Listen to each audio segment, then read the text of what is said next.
And here we are.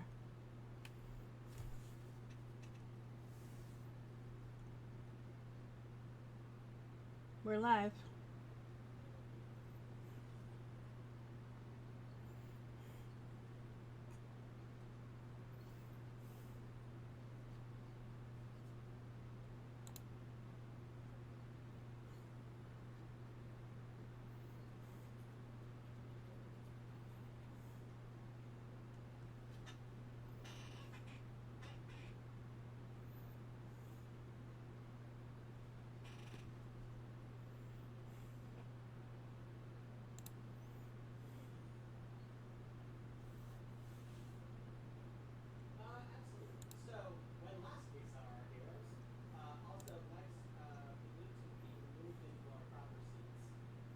Oops. Okay. I don't know why everything changed for some reason, but I'm fixing it now.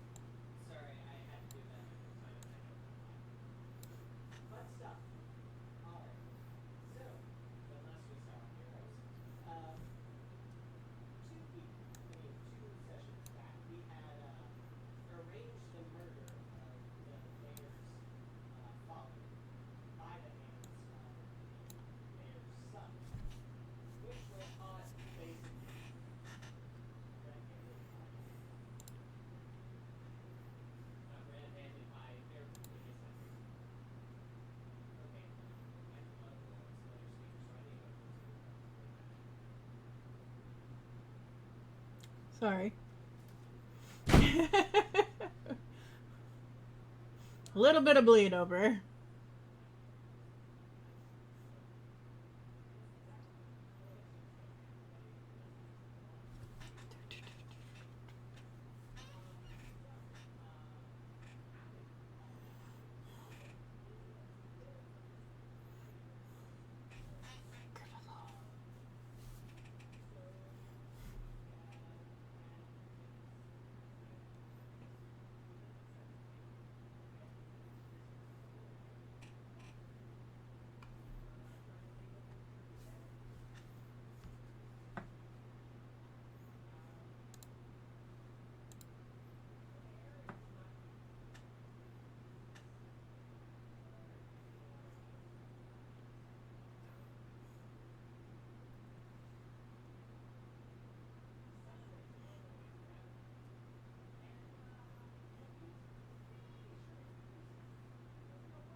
Yeah.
can. All right. So, day one, Nathan decided to ask the Oracle about Screamer's location in the underworld. And the underworld shows me a vision of a dark stone hallway with a line of rusted metal doors on either side. The doors have small barred windows offering the smallest glimpses into each cell. From one window wafts a cloud of greasy smoke. From another, melting ice pours out of the window and over the door, dripping a puddle of grimy water on the stone floor. You hear distant footsteps from the far end of the hallway and catch sight of a dark figure holding aloft a lantern before the vision fades away.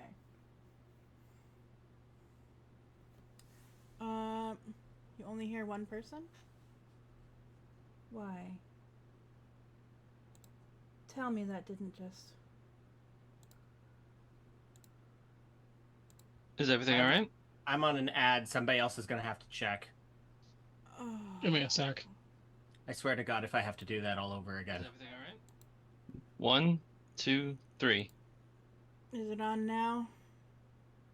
I was able to hear it when I listened to the stream. I hear everyone. Yeah, I can hear everybody. So nothing changed? I don't know. It didn't change for me, but... No, did you fiddle with anything in OBS before we checked? Yeah. So we can't know.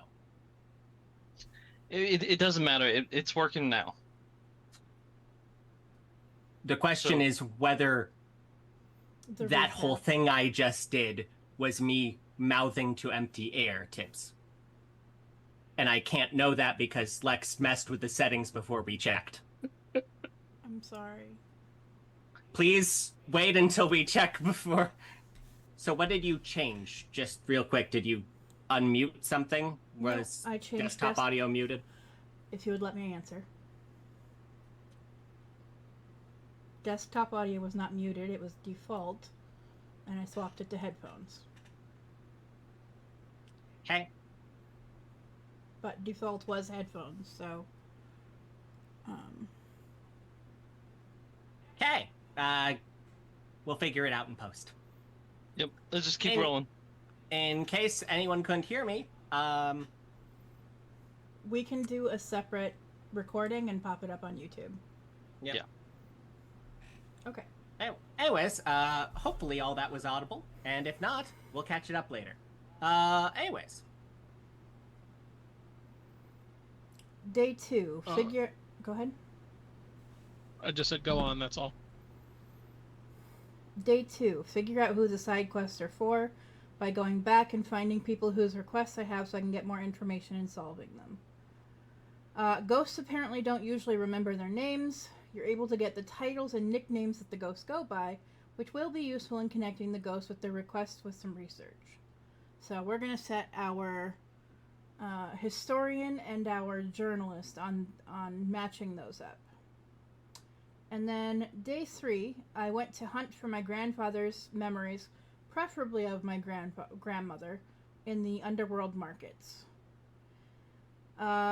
Looking for specific memories can be difficult, as ghosts aren't usually too picky about what memories they pick up. Research in the Dead Mall and among the less savory folks of the Other Side Tavern makes it clear that you could probably commission someone to gather them for you, but it would be expensive, and I turned up nothing personally. So, that was me. Alrighty. And for me, first day, I took my newfound clout with the Chosen of Mammon to get them moving against the serial killer. I was thinking they could start applying economic and political pressure to people to get things moving. The second day, I hacked into the serial killer's phone, which I haven't had the opportunity to do anything with yet, but we'll get there. And lastly, for my third day, I spoke to my butler to get details about Daffodil, his deceased wife. So Yeah, that's me. All right. Is that everyone, or did you go, Jeff? I don't remember. I need to go.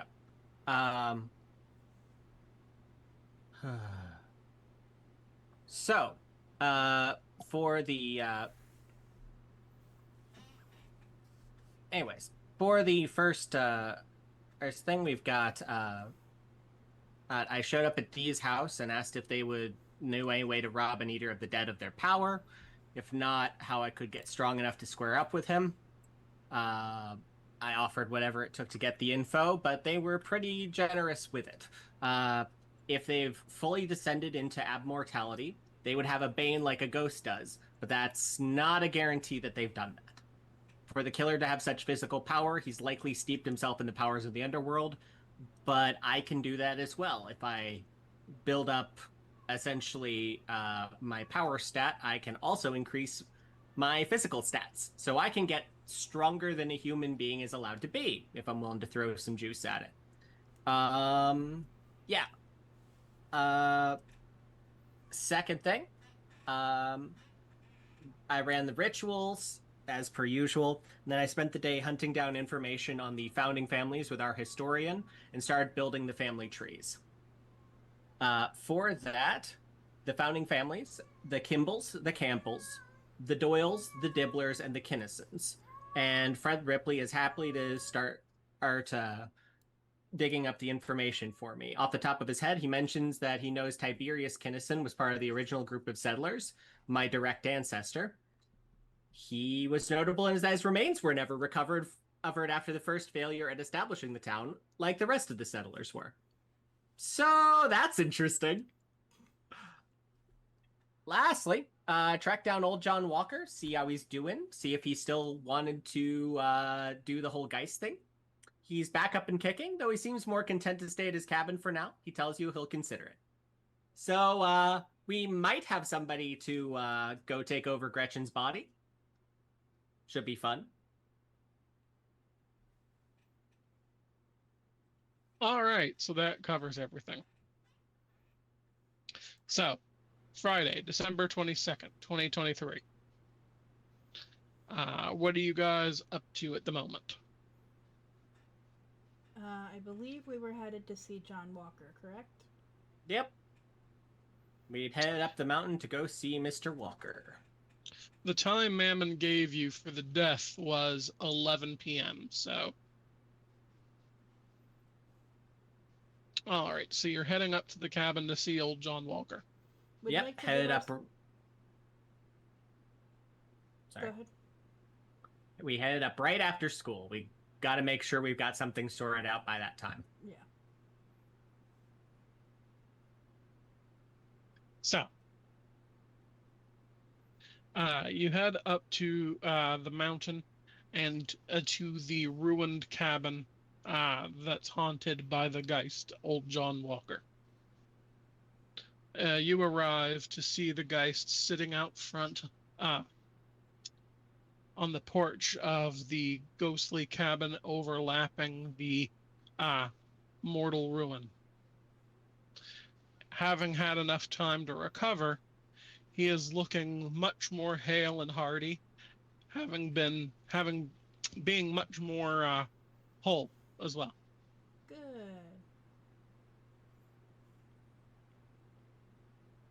So glad to Geist see you looking nods. better.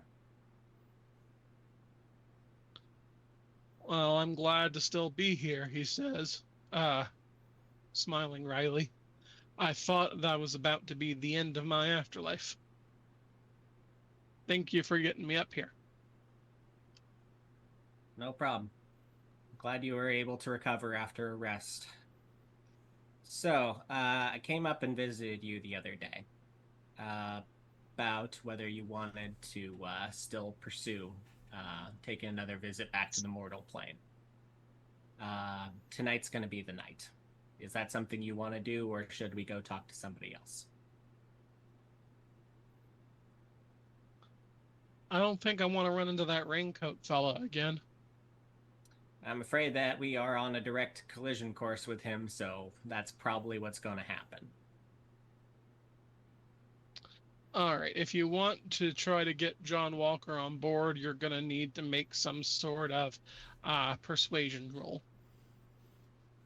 How about presence plus persuasion? All right. I'll allow that at a -3. And tell me what you're saying, of course. I mean, this is an opportunity to avenge him. He's keeping somebody who'd otherwise die alive. And presumably he had reasons before all that. Yeah. I mean, who doesn't want to be in control again? He could help stop this. He could make a difference. 3 successes.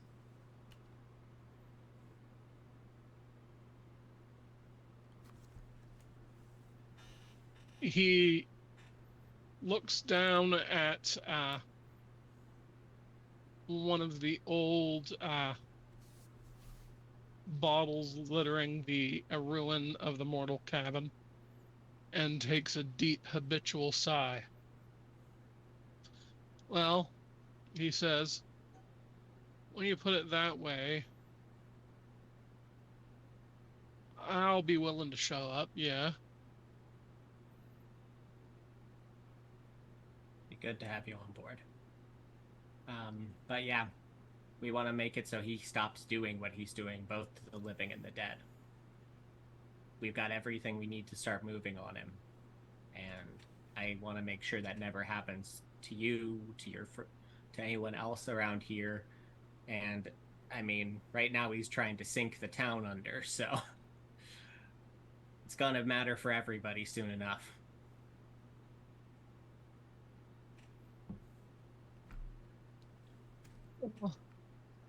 I'll show up.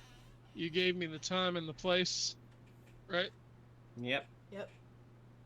We'll meet you there. All right. So, is there anything that you guys want to do before 11 p.m.? I think we officially are like doing some homework or working on a group project or something, just getting ahead, but mostly we're just going to be passing the time. I was gonna... Go ahead. I actually had an idea. So I have access to the killer's cell phone now. So what I want to do is keep an eye on his GPS, and when he's at his home, have his phone call 911.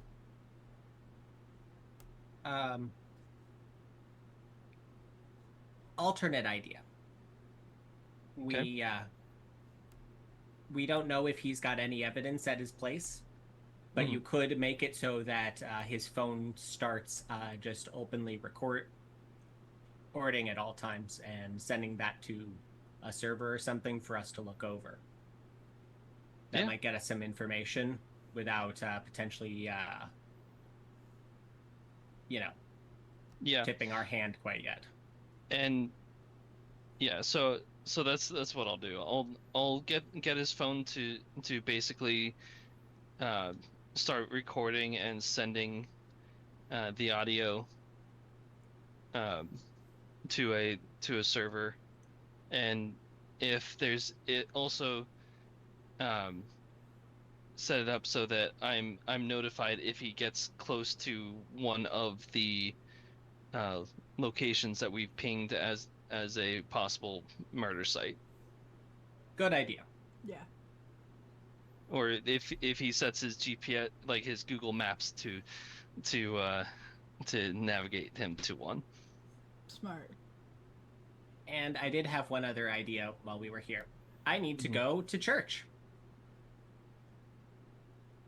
The local Catholic diocese here, the Catholic Church here, I need to go see the father there and see if I can talk him into blessing a crucifix.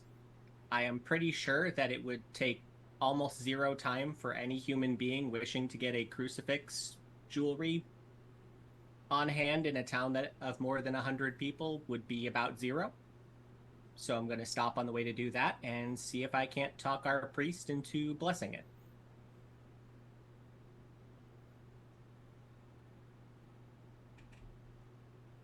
The nearest large Catholic church would be, let's see, there's a decent chance it's going to be in Denver, all things considered. Well, So there should be a local one. Does it have to Whatever. be Catholic? Well, I mean, Ty's Catholic, so he must have been going somewhere. Yeah, fair enough.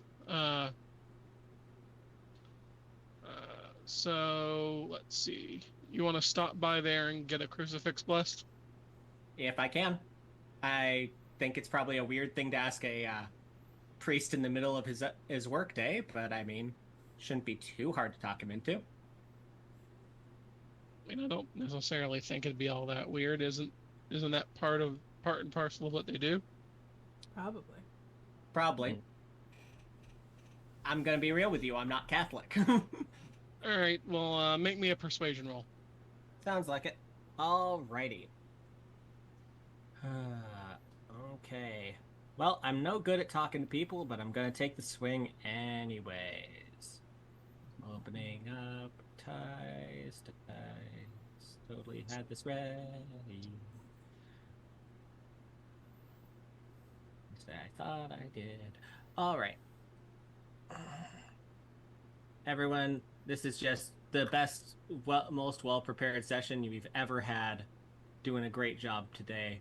I'm doing so well. Anyway, so that's presence plus persuasion, probably.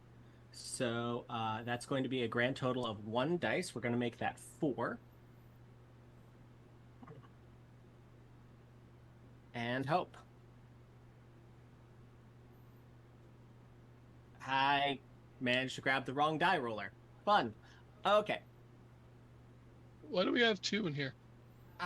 It does a different thing, but for some reason it also has a die roller thing. I've not made that mistake before today. Mm-hmm.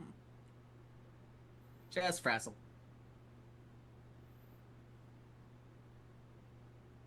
Anyways, that's 1 success. All right. Well, 1 success is a success. You've got your blessed crucifix.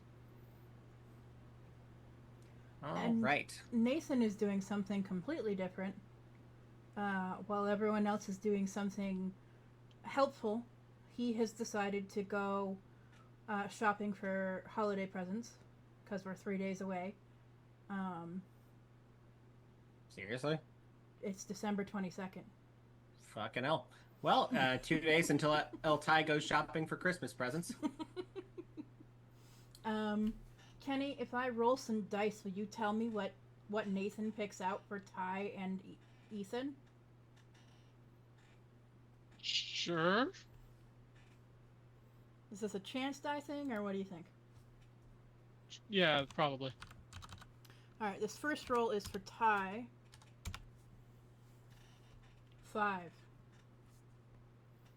Well, a 5 out of 10. I know what the most 5 out of 10 possible gift is. Okay. A necktie. It has hockey sticks on it. Alright, and then I'm gonna roll for Ethan's gift. 7. Better than a 5. So probably something electronic. Ooh, what if I gift him the bin in my house of cords to old things that I don't know what they go to? Okay. Sure. Perfect.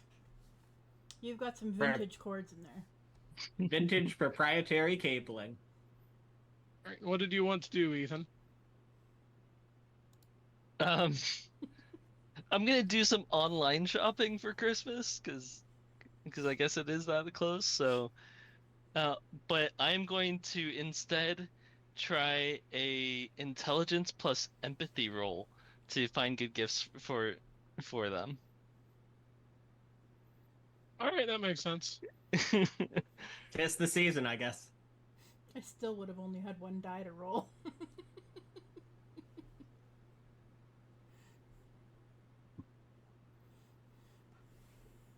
Well, Ethan's actually surprisingly skilled at this. Wow. Four successes. Which one? This was for Nathan. All right. Some complicated looking books, I suppose. Some old some antique debate tactic books, Excellent. and then one Primary more. sources on the perfect topic for this year's debate team in topic. It's going to be great. And then one more for Ty. 3 successes. Something hockey related. You know, my hockey mask has needed replacing for a while, and it looks beat up as fuck. It's a rather than an action, they gift directly. It is the contact number for for someone to make a bespoke hockey mask for you. Very nice. Damn. Something nice and distinctive for when I'm out playing. Let's go. Alrighty. All right. With that, we pass the time until it is time for the grave. Let's go watch someone die. That was out of character. Sorry. It could have been in character. Hey, All by right. the way, there's a cat. It's a cosbear. The cats have abandoned me, likely due to my foolishness.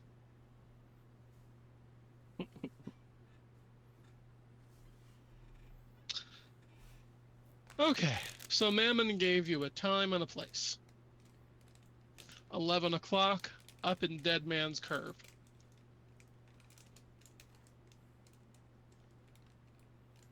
So, the time approaches. You guys are heading up. Yeah, staying out of blast radius, of course. One, it's going to be weird if we watch them die, immediately visible from the road. And two, I don't want to get hit by anything that's going down Dead Man's Curve. I brought my taser and my whip. I couldn't hear that. I brought my taser and my whip and my cup. All right. I do love So- that was your answer for armor. How are you going to get up there? Should we take the ski lift? All right, so you want to go on foot? Maybe not. Maybe we should drive. It's December 22nd, so I would have my snow chains on already.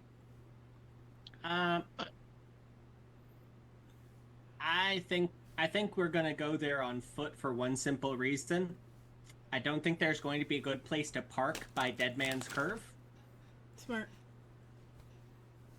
So we park relatively nearby, and we're gonna take the rest of the way on foot. If need be, I will haul these people into position. They are small and weedy types. All right, so you are going to take the car. You're not going to go all the way on foot. Yeah, it's going to be relatively nearby, somewhere that it could be safely parked. Yeah. But So not, somewhere off a little bit in the woods. Yeah, not in viewing distance of the area. Or likely to be hit by a car, say. Or be the reason for the accident.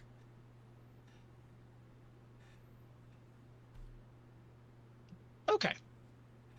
So, the group, you guys hide your car out in the woods and make for Dead Man's Curve on foot. Dead Man's Curve is known as such because it is a hairpin turn that has no guardrail, having been taken out pretty thoroughly in the early 90s and never replaced.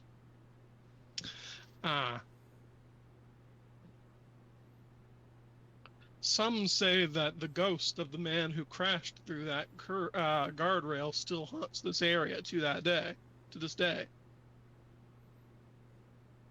Yet another of Whispering Peak's many ghost stories. Well, I guess we'll probably find out, won't we? You head up to Dead Man's Curve and find a small group of people gathering there already. There's a dirt road that leads off into a clearing a few hundred feet away. And there is a handful of people hanging out by the mouth of the dirt road, watching a couple other people set up a handmade checkered banner. Does it say anything? No, it's just black and white checkerboard. They're seriously gonna do a race out here?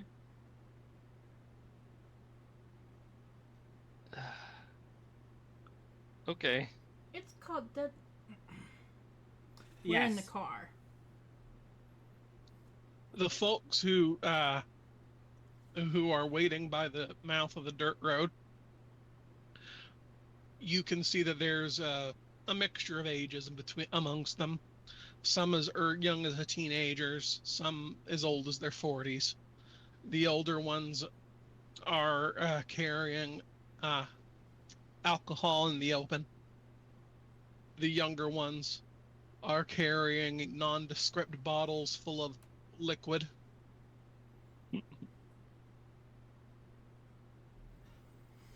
As you approach the mouth of the dirt road, one of the folks standing there says, "Hey, where do you three think you're going?"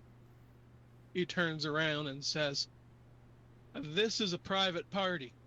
Not just anyone is able to walk on in." We have an invitation.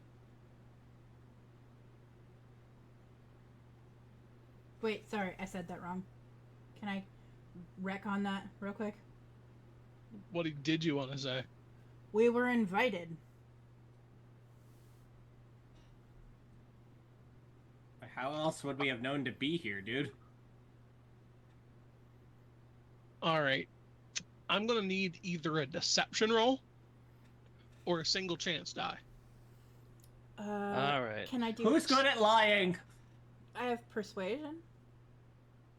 So- And expression. Liar. Usopp, take the swing. Yep, go for it. All right. Let's see here. It's done. Okay. Yeah, subterfuge plus presence or manipulation. I would probably think manipulation would be best for this, but I'll allow either. Okay. Well, I'm gonna go with manipulation because it does seem like it is the more appropriate one. 5 successes. Boy. So I spin a meandering yarn about just throwing out names and until I recognize a spark of recognition, and then I kind of latch onto that and start talking about how we got invited.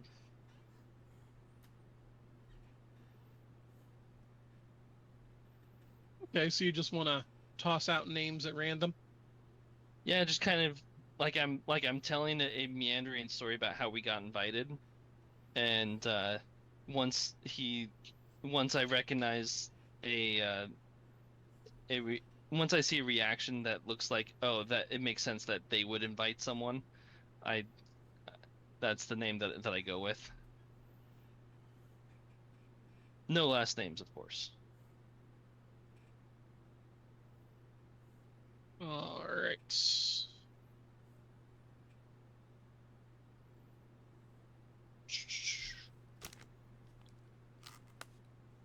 So you decide to just toss out a handful of names at random until uh, one catches their attention. Yeah, what could go wrong? Uh, the first a handful of names doesn't seem to impress him very much, but out of sheer desperation, you happen to name Ziggy Holloway, and that immediately sparks some recognition. Oh yeah, Ziggy. Well, with what happened to his mom, he's not here today, but you're free to come in if you guys want. I'd hate to tell him we turned his friends away just 'cause he ain't here.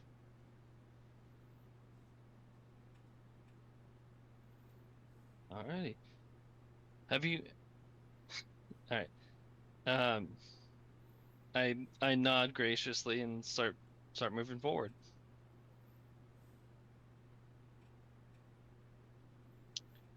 All right, in the clearing, there is about half a dozen cars gathered, and probably somewhere around 60, 70 people.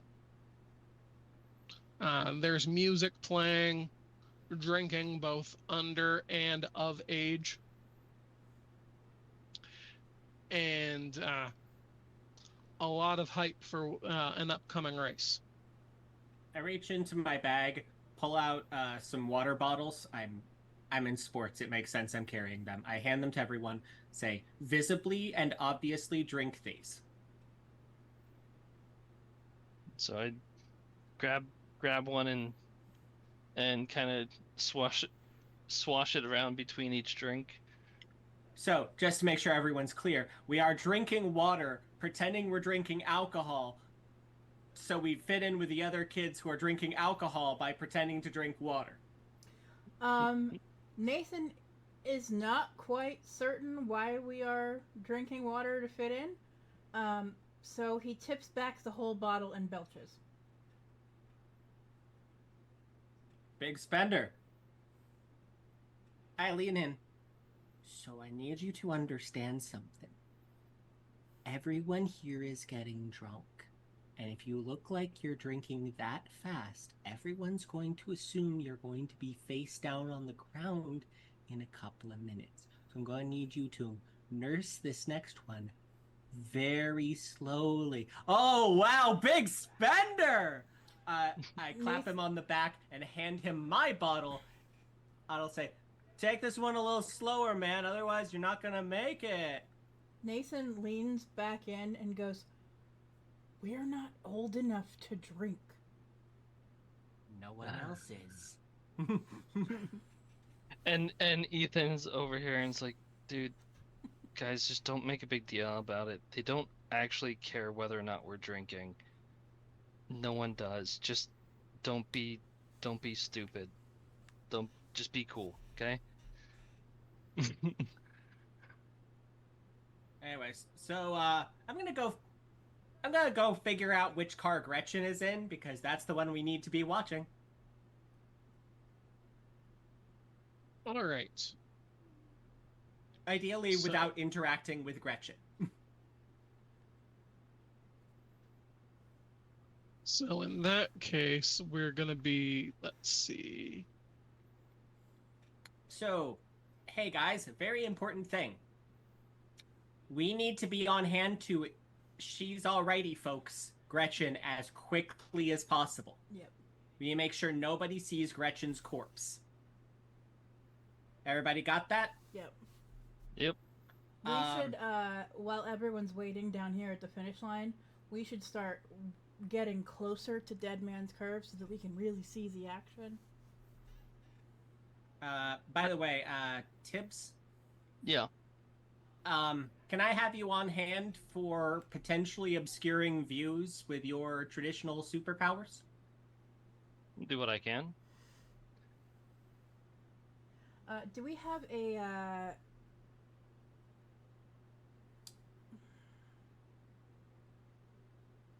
electronic no-go? The thing that makes your cell phones not work? No. Faraday That's cage? very expensive. Oh. Isn't it just a giant magnet? Like Ooh. one that you get from Acme. Yeah. Not quite. The thing that would cause everyone's cell phone around to be stuff is heavy level police or military hardware. You can't buy those legally. Oh. Scrambler, that's what I was thinking. Yeah, scramblers are not something you can just buy. Wonder if we could steal one from the kid whose dad is a cop. Anyway, another day. All right. Since you don't want to get caught by Gretchen looking for her, I'm going to need either an investigation, occult, or socialize roll. Presence plus socialize? Yeah, that'll work. Jeff, what do you got? I got socialize 2, presence 2, so I could assist. Okay, Tibbs, you got any assist on that?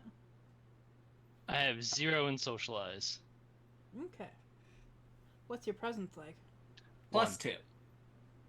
So that would be a 0 roll. Okay. All right, so here's 2 successes for you, Lex. Carry me home. All right.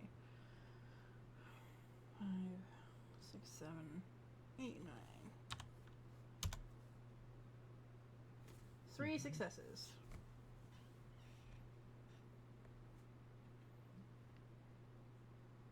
All right.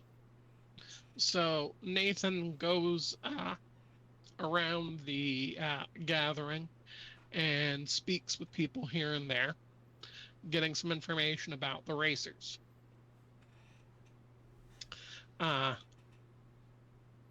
Pointedly, the name Gretchen Dibbler never actually comes up, but the name that does pick up some. I am stumbling over my own tongue today, and I apologize. That's okay. You never actually hear the name Gretchen Dibbler, but the name that you do hear on everyone's lips that's of interest is the unknown racer, the Asphalt Princess. She apparently races in full gear and helmet, so no one's ever seen her face. But we know her as the Stig. I'm so glad someone got that. Okay, give me a second. For once, I took out the GM. God damn it. Jesus Christ. Okay. Top Gear was gonna be how I did it. Okay. The car is pointed out to you.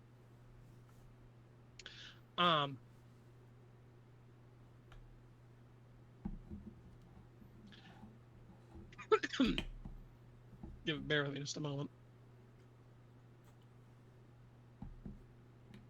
It's an old red AMC Rebel. Sitting on the hood of the car is a woman in bike leathers with a matching red bike helmet. You were never super familiar with Gretchen. Gretchen Dibbler is the student council's treasurer. She's awkward, quiet, brown hair and freckles. And you guys aren't exactly the types to hang out with the student council in the first place. But even if you did know her, you don't think you'd be able to recognize her.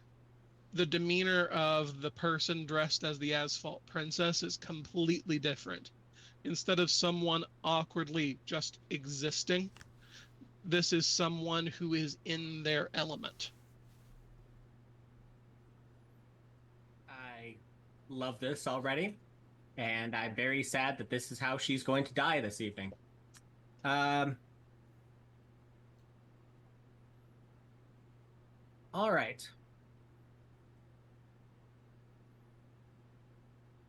I'm going to see if I can't find a good place to view the action from that doesn't feel like I am likely to take a face full of car, and wait for the race to get started. As you guys go about your way of socializing, you bump into several ghosts, and one of which being old John Walker. The ghosts, being of the Whispering Peak ghost variety, are wandering around looking for something interesting. And a gathering of mortals for a race is much more interesting than whatever else they were planning for the night. So John Walker points out to you that the ghost audience is likely to get bigger. Checks out. Yeah, makes sense. Any of interest?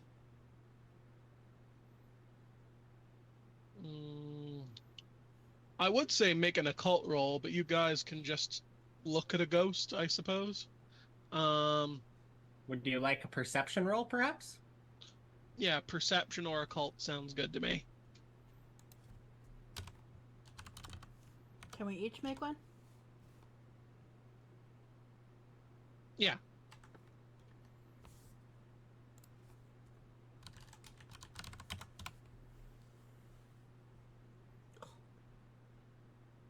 Nathan failed. It's all right. My eyes are better than yours. All right, and let's see here. Intelligence plus occult. Yeah, that sounds good.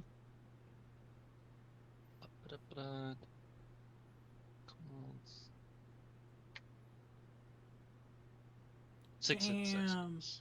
Well, I thought my 3 was pretty good, but looks like that 6 is going to kick my ass. Watch me get a fucking Bargeist. Nathan's eyes scan the crowd for any ghosts of interest, settling on what appears to be the ghost of a bear cub sitting over by the side. It's sitting on its hind legs, looking around at the mortals in wonderment. The ghosts nearby are giving it a fairly wide berth. Can I go pet it? Do you have any animal, Ken? No. Then All right. have fun. Give me a presence plus animal ken roll, please. All right. 5 minus 1 is 4. And I'm saving my willpower in case this goes badly. 1 success.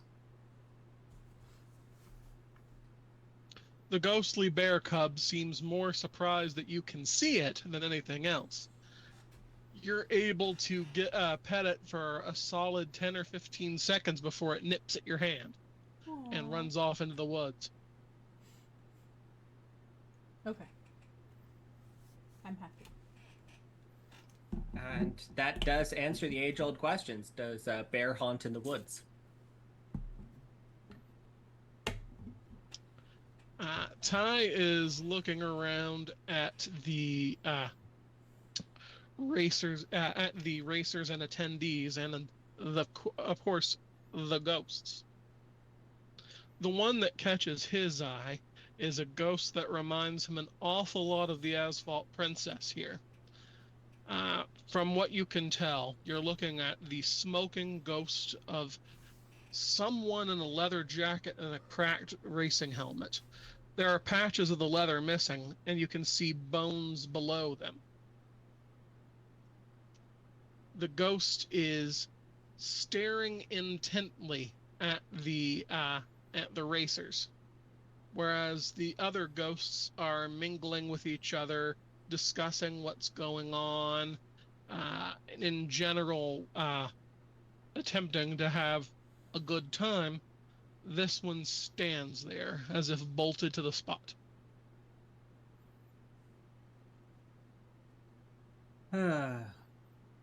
Boy, howdy.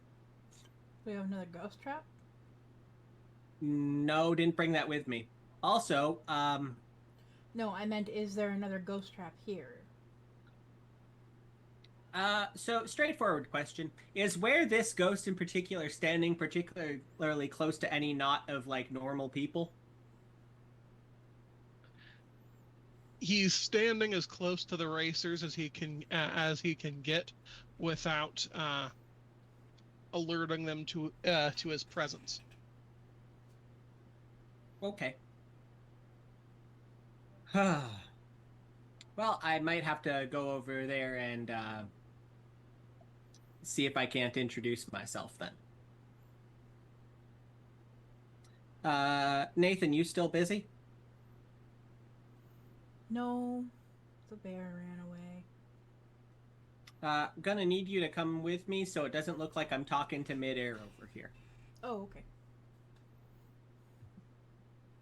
But it's okay for me to just pet blank air over here. Ethan, meanwhile, having rolled the best out of the crew here,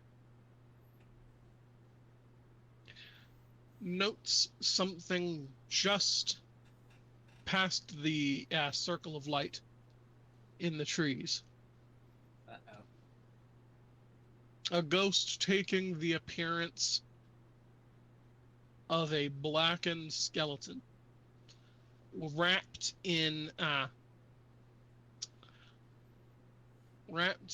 the burnt remains of an old waistcoat. You can see a golden gleam in his eyes as he patiently hones a sickle with a ghostly whetstone. As you see him, he immediately makes eye contact. The gold light in his eyes flaring as he takes notice of you as well. I give him the polite, acknowledging nod, and see how he reacts with that.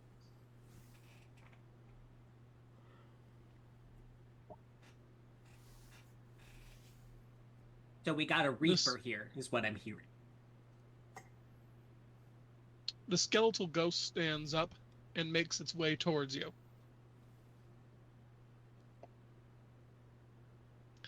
As it approaches, you do notice that it is in fact wearing a mask.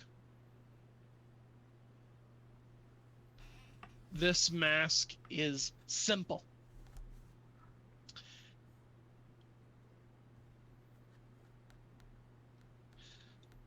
Excuse me for just a second here. I am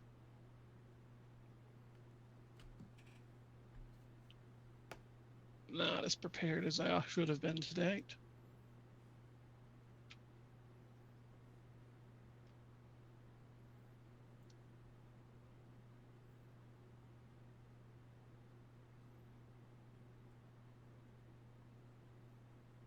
Coming back from a break, we're doing our best.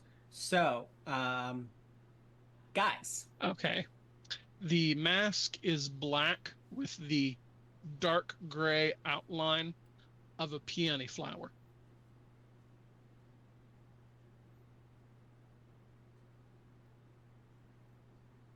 Here I had my money on Dahlia.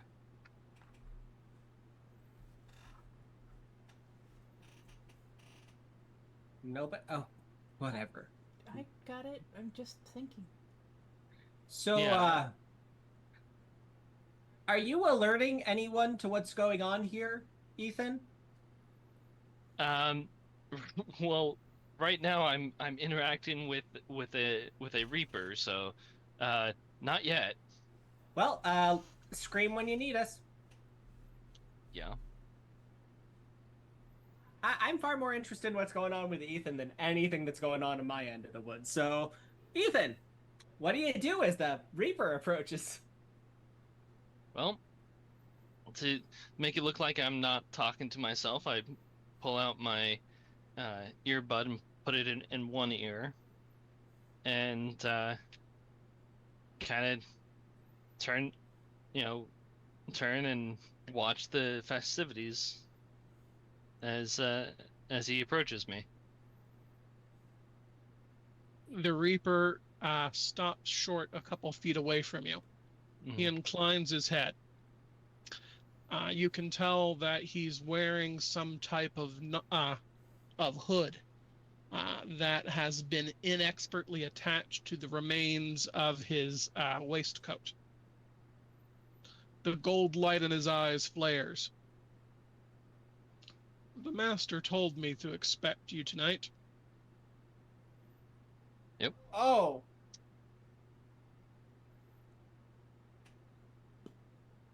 Never mind. We're not fucking with this one.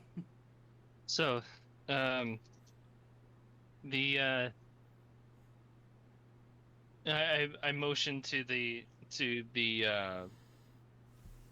asphalt princess, and I was like, "Is she the one?" The Reaper nods. I am here to enforce my master's curse. Okay.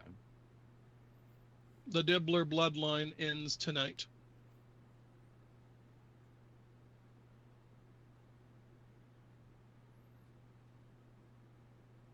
Well, I'm guessing car accident. Do you know? That is not given for me unless the curse requires my help. Okay. And were you informed if there was going to be anybody else killed as well?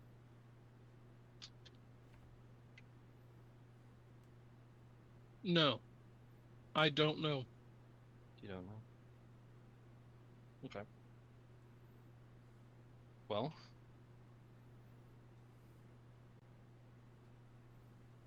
would you be willing to help out, or if there were to, so that we can prevent any other casualties?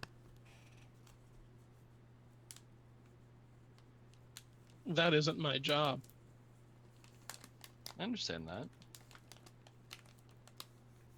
Assuming that it doesn't get in the way of your responsibilities, would you be willing to assist? I see no point in doing so. Okay. Well, what's your price?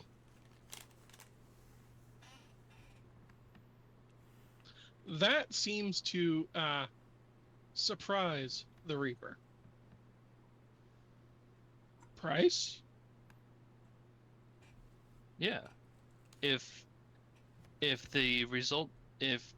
the accident, at least what I'm assuming is going to be an accident, involves other individuals, what price would you ask for assisting us in preventing more casualties?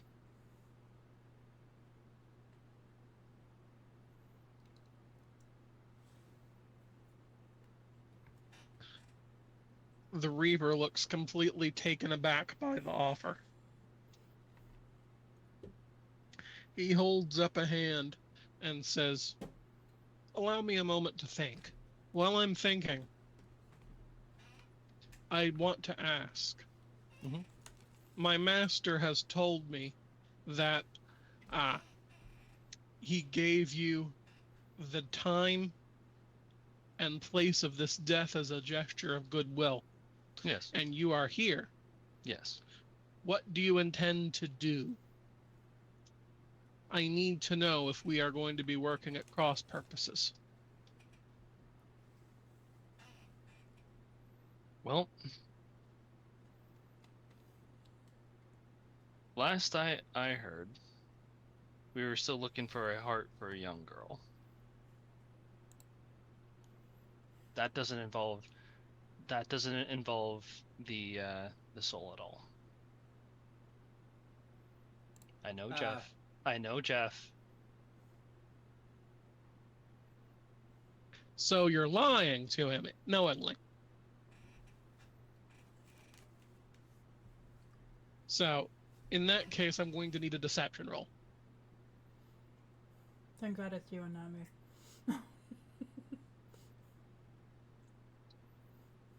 Because the reason why I'm lying is because we have given an opportunity to a Geist to work around the curse. Well, the So curse is still going to kill her, so... Yes, but explicitly the curse is happening so that he could reap a soul.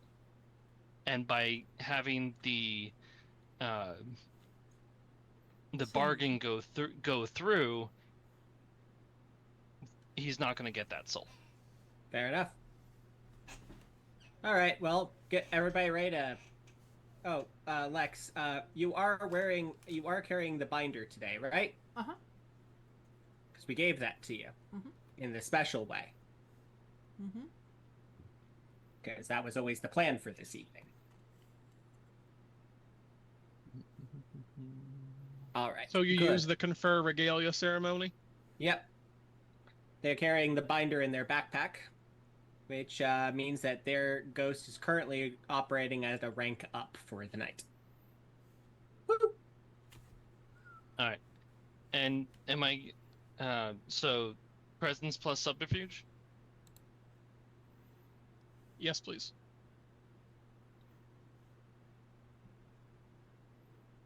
Four successes.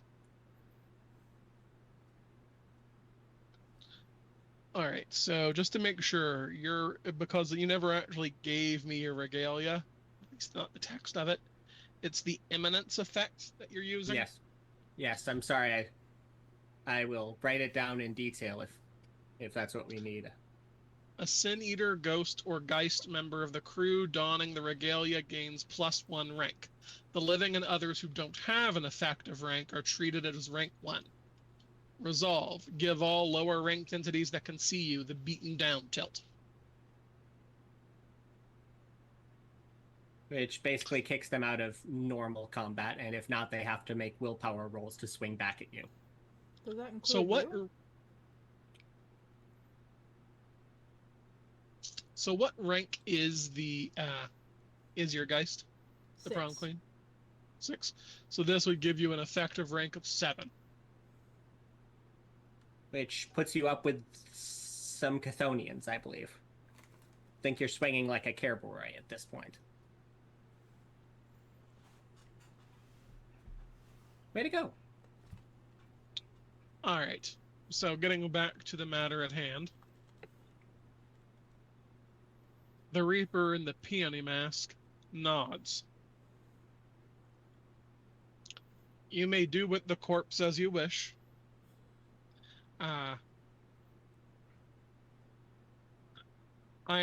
It makes sense that the master would give you that as a gift. He can absolutely ensure any medical compatibilities that you need, even if they would not otherwise have manifested. Okay. So, is there any kind of accent or idioms or anything like that in how he's talking that would give me a clue about when he's from?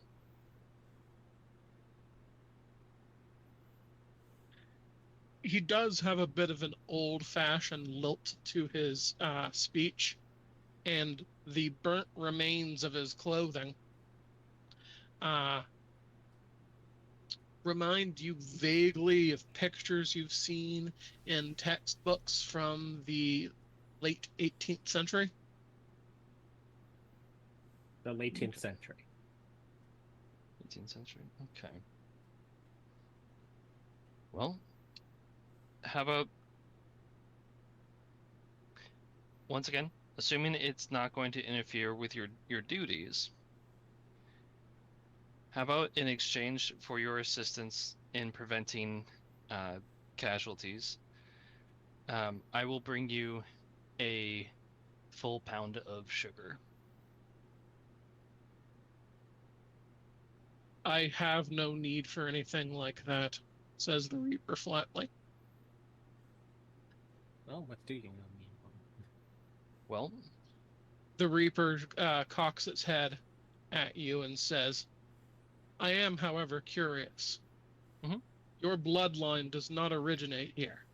Yeah. Why has the Master taken such an interest in you specifically? Because I made him. I made him take interest in me.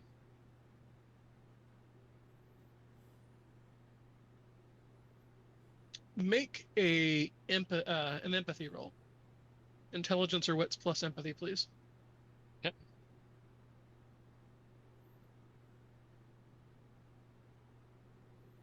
Three successes.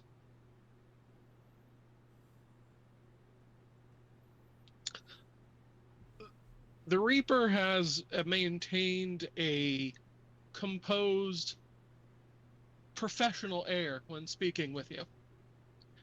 But at this statement, you can feel him just audibly, just physically cringing back from you. Sorry, let me rephrase that. I got his attention, and what he saw he found amusing. Is that a better way to put it? The Reaper places a hand on your shoulder, radiating what you can only describe as concern. Young man, he says quietly, I understand that you are of the band of the living dead, and having cheated death once, you feel as if you can do anything. Do not cross a Chthonic God. It does not end well. I personally have not taken any action to cross him, and I do not plan on taking any personal action to cross him. I know I felt the power that he has. I will not directly interfere with his action, with his plans.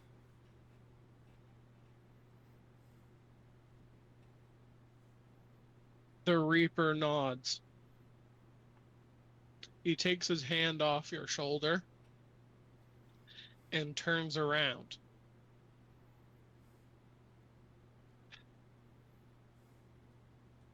If you wish for me to be of assistance to you, then what I wish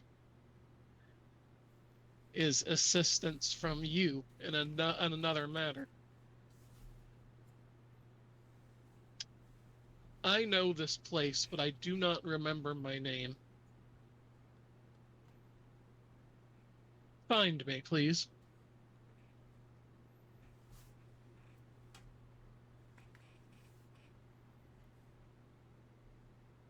Okay. By the way, in that little bit of on that same vein, I motion to Ty as he's doing his thing. Does he look like one of your kin?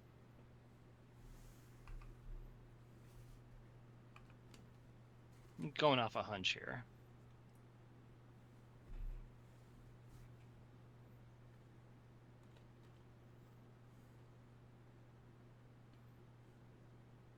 see.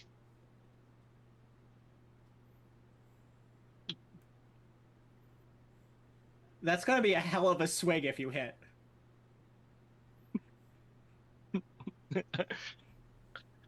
When you motion over to Ty, where he is covertly investigating the ghosts in the cracked racing helmet, the Reaper freezes in his tracks, stops and turns back around to you.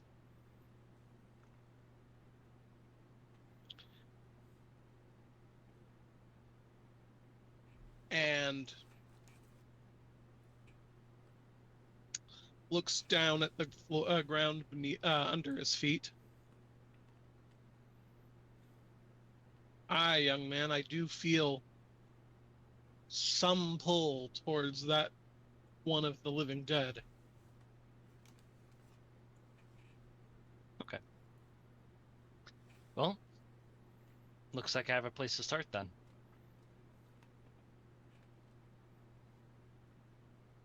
The Reaper nods and melts back into the shadows, disappearing.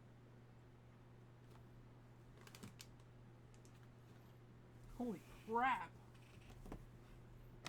That was a complete shot in the dark. I swear to God, if Kenny's staring at his notes like, how did he guess this guy was a Kinnison? Whew. We'll find out if that wasn't just him rolling weird and pulling a thing. We don't know, but it would be funny. Be so fucking funny. Whew. All right. So, did you want to approach the ghost, Ty? Absolutely. So, looking forward to the race. You approach the ghost in the cracked racing helmet. The smell of burnt flesh clings near him, but you're pretty used to that. Old John Walker smells pretty similarly. Hell, I do sometimes. The big difference here is that you can hear an engine revving when you're near him. Being this close to the ghost, you can immediately tell that you're looking at another Geist, one of the powerful ghosts who have drunk of the underworld rivers. You know, if I had known that that this one was here and why Gretchen was dying this evening, I would have way more invested in getting Gretchen tied up with this one. But I don't know if we can unshoot that bullet there. And also, I don't know if this one has any interest in helping us. And we kind of do need that to happen. So, this is a damn shame. Anyways, back in character. So, taking a shot in the dark here. You hang out here a lot, buddy? I never miss a race, he says, turning away from the racers slightly to speak with you. Not once. It's gonna be a rough one this time. What's been your favorite race?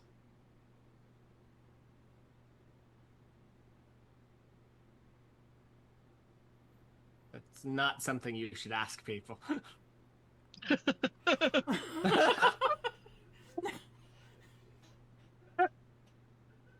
Sorry, couldn't help.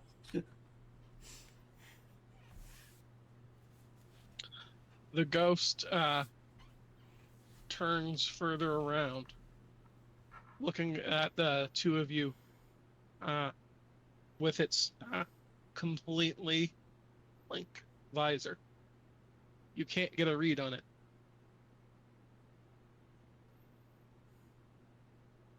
April 2004. Two rivals. 3 laps of the mountain.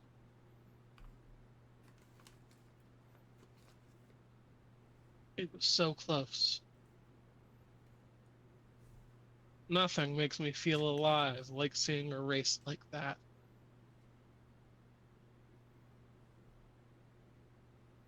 Sounds like a hell of a time. Straightforward question. Knowledge I might have in character.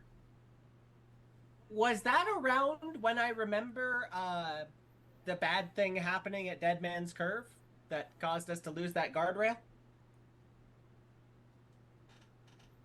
The guardrail at Dead Man's Curve was lost in the early 90s. Okay, so definitely something that happened later. Cool. Sorry, just would have known that in character. Yeah. You seen her race before? A gesture at the Asphalt Princess. The Geist nods. Several times. Might be her last one. A shame. But the road always takes a toll. Doesn't happen. A damn shame. The damn shame.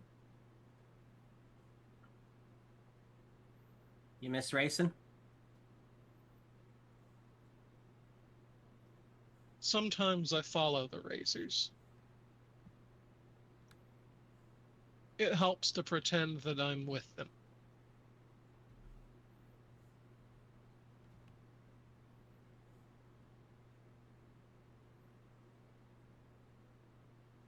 Oh, well. Well, should be a good show either way. Pleasure meeting you. Do we want Name's to Ty. He doesn't seem very invested, and I don't know if we can get him to care about our little plotline, and Gretchen's no use to us if they aren't invested in our little plotline. Fair enough. Sorry, but don't know what else to tell you. We could sort Gretchen out tonight, but, if they don't care. But to be fair, this person killed her dad, so, swings and roundabouts. Honestly, it's a matter of how you want to handle this, because if so, we were a huge dick to fucking, Mr. Walker. I don't know, it feels like this was a perfect pairing that we are splitting up because we, didn't know it was an option. Yeah. Tell you what, Lex, if you think you can social your way out of this, if you think you can talk this guy into taking over and, help wind what's his name back down, you're welcome to. Either way, feels like things are going to work out. Can I take a stab at it? Will that bother you guys?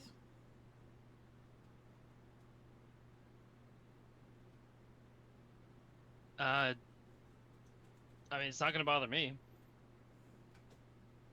I'm over talking to Reaper right now. And seasons don't fear the Reaper, the wind, the sun, the rain. Anyways, have fun with that. Ty is just here to stand in for someone you're allegedly talking to. Have fun. Okay. I'd like to roll something good. I'm on the offense, so maybe presence plus persuasion? You are trying to convince him to do something, so I think that would be appropriate, yes. Okay. So, I'm gonna turn to him. I'm gonna make this roll as well, but I'm gonna turn to him and I'm gonna be like, seems like you've already had a taste of the river. So does that mean you're ready to come back?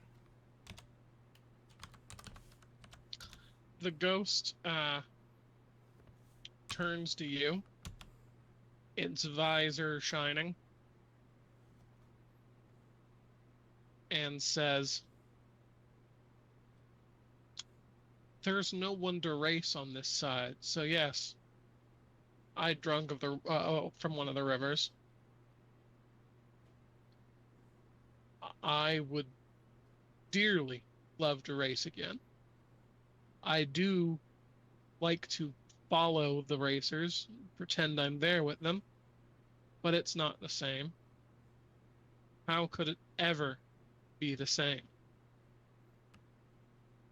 Well, you could race if you came back, but you'd need support. You'd need a group, some friends, a crew, if you will.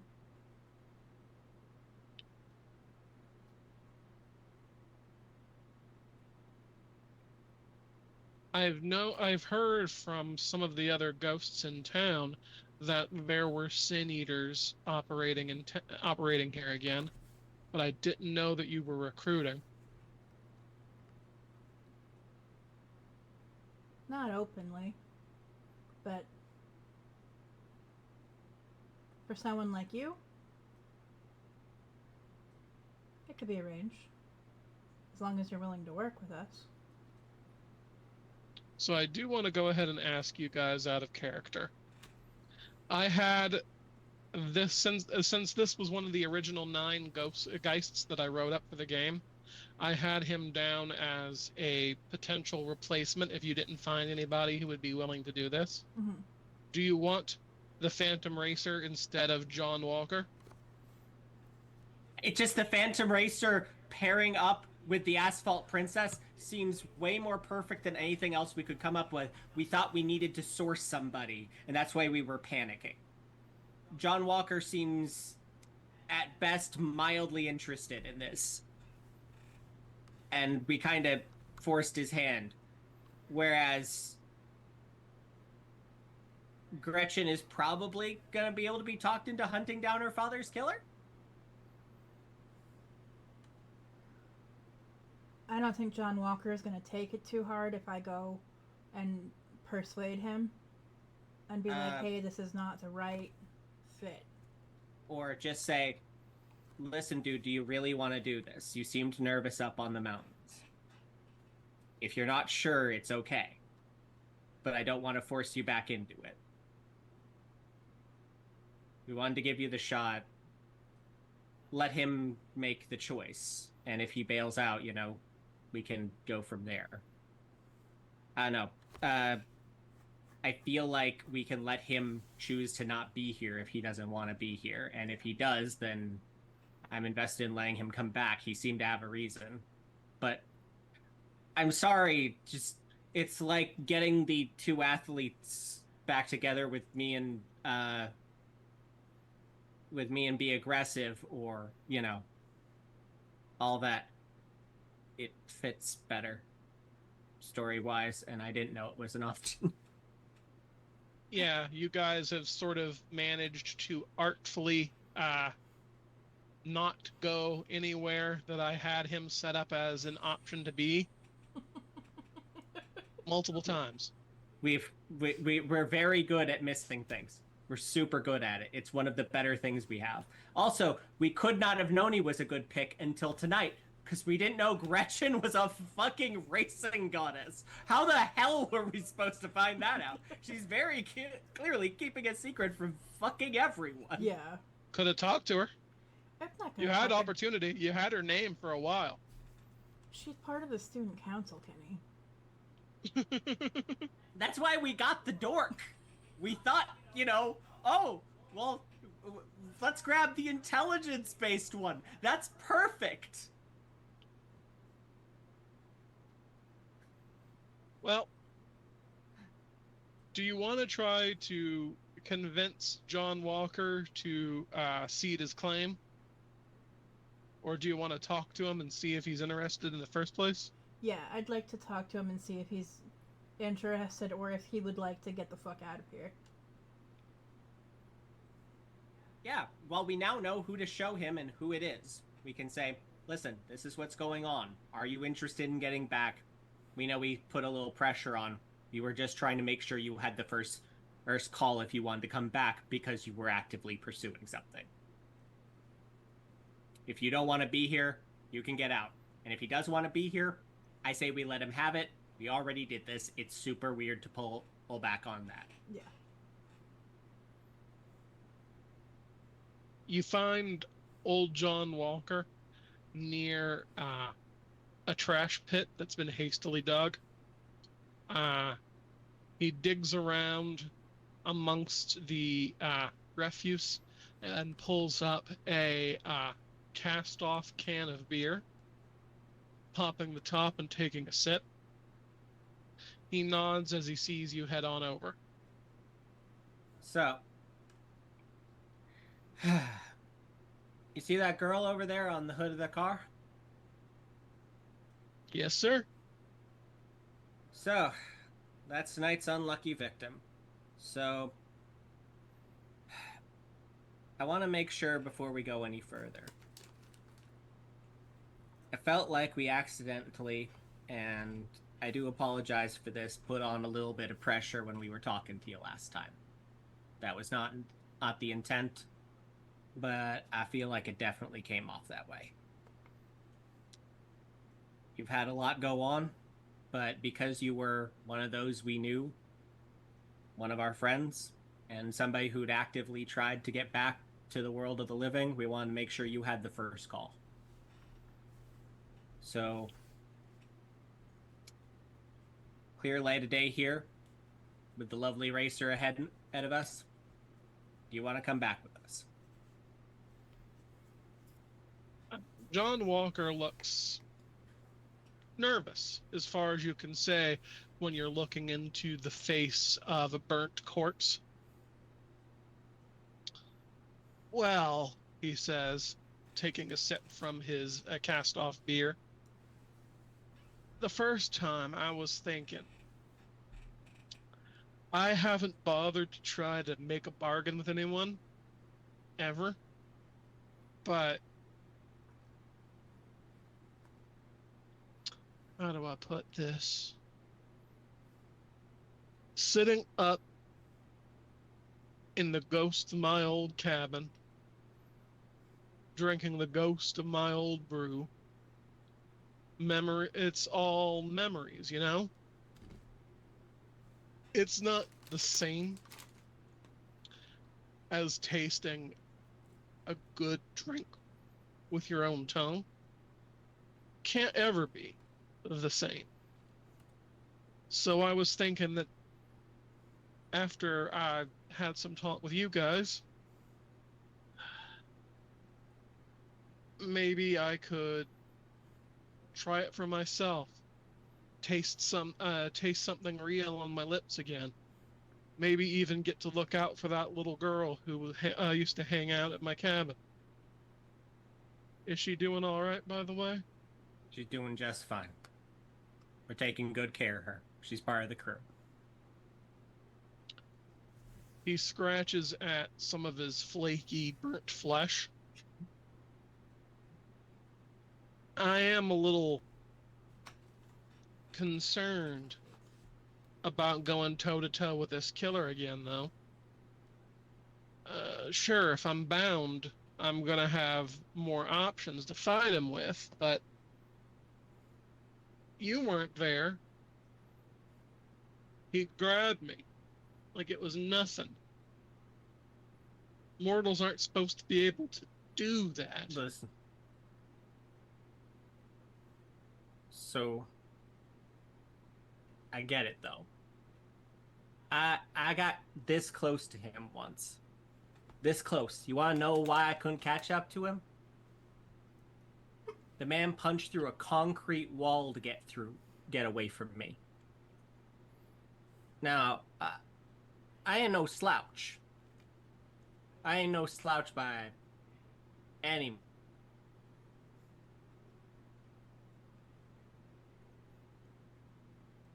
I think Ty might have just Mark. frozen. If you don't want to go up against that. Fuck. Sorry, Jeff, you froze for a minute there. Hi, am I alive? Yeah. Yeah. Where was I? Was I in the middle of something? Yes. Yeah. Did I at least say the bit about the concrete? Did I get that far? Yes, you got to the Yes. concrete, just past the concrete. The thing is, what I realized when we were going back down the mountain is I felt like I had put pressure on you to say yes when you weren't feeling okay about it. And that feels really shitty, because I wouldn't ask anyone to do anything they weren't comfortable with. And I understand what it's like to be afraid of this motherfucker in particular. I'm scared as hell. Why do you think I haven't gone and fought him? I'm supposed to be the big muscle, big strong dude. And I think this man could bend me around his wrist. So I get it. If you just want to try a taste of your own brew, try a taste of some brews that aren't memories, we can probably get one of our adult friends to let you possess for a little bit and try some of the new stuff on the market. Get you a nice little break, see what it's like to taste on a living tongue for a little while. Probably wouldn't be too hard to navigate. And if you want to help keep a line, someone help me remember the C name that is my Geist's best friend, the person who was hanging up there. Somebody fucking save me. Not Colleen, not Colette. No. Chloe. I'm sorry, man. I don't have all my notes in front of me. You want to make sure that Chloe's getting taken care of. She's part of the crew. You could join the crew and help us out, and you don't have to go up into the sharp end of things. But I want to make sure you're doing this because you want to, not because I gave you the old hard sell. And that's what I'm worried about.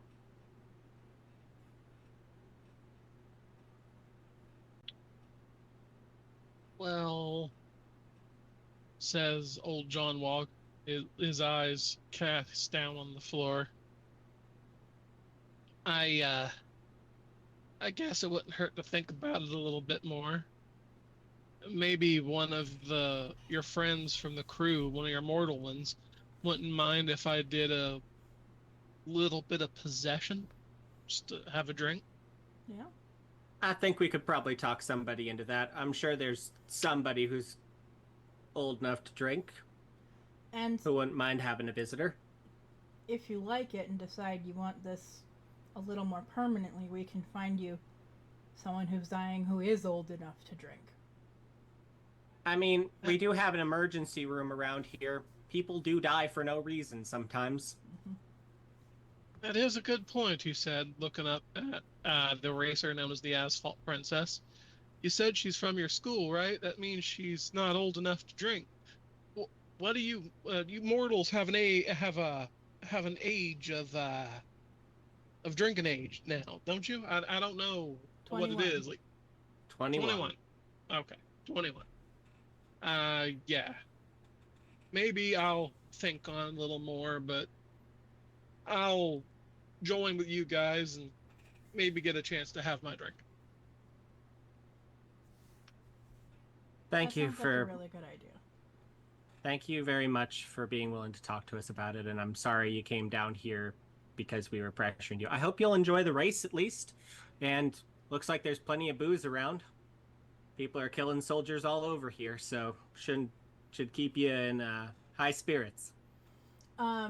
Nathan takes a beer from someone passing by with their permission, and snaps it open and tries to smash it against his forehead, creating a ghost beer for old Johnny Walker.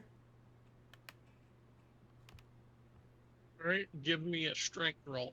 Straight strength. This is going to go so badly. I'm going to be straightforward with you. Don't pick up those dice. Say the magic words. You know the ones. I would like to take a dramatic failure, Kenny.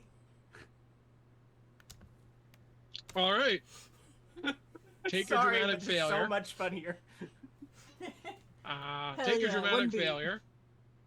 And Nathan hits the glass bottle upside his head, immediately going down.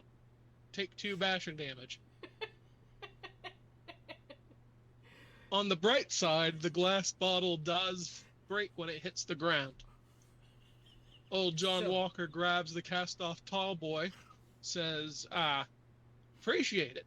and scampers off to drink it before you can notice him laughing. So, that's done with the cans of beer. And, you aren't going to be able to shotgun a beer. I don't think you can probably make your way through one. So why don't we, you okay there, hon? How many fingers am I holding up? 12. Close enough. Let's get you moving. All right. You note that the crowd is making its way out to the road. The racers are getting in their cars. I stand next to the racer, the ghost racer, and say, if you head over to Dead Man's Curve and are there at this time, you'll have your chance to race again. She'll be waiting for you. The Phantom Racer nods and disappears into a pool of shadow at your feet.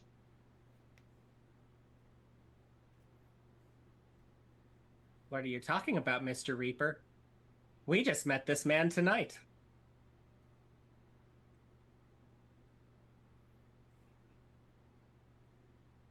I specifically said that I personally would not take any more actions to interfere with the with Mammon's goal here, and I have done nothing. As for our conversation with Mammon, we haven't lied or done anything wrong to Mammon, because we specifically were just told that we could do with the time and date of death as we pleased. So.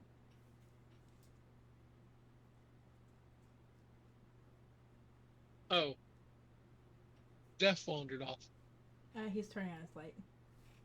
Sorry. Okay. It was just around the way.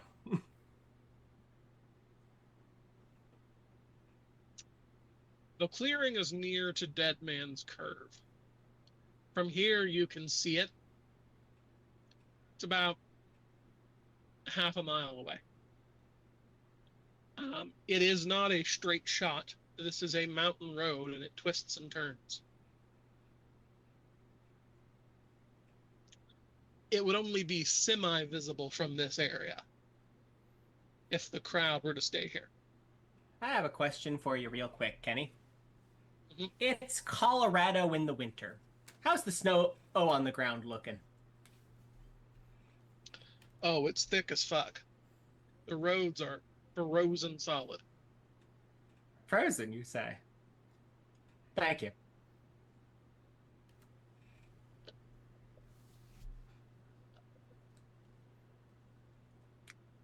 So, for those of you playing at home, I have a set of Ghost Ice skates that can skate on any frozen surface. So that means snow and any form of ice. Might be using that if I need to get ahead of the crowd.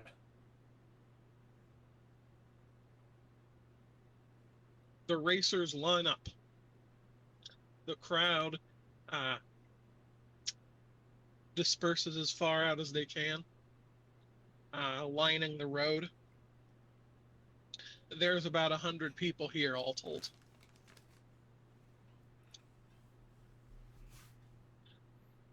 With the racers lined up in 2 rows of 3. They get an older woman in a ski suit to stand in front and count down from 3 and wave a checkered flag. And the racers are off. The drivers are driving on these roads far faster than would be safe, even if the roads were not frozen solid. With the road frozen, an accident is all but guaranteed.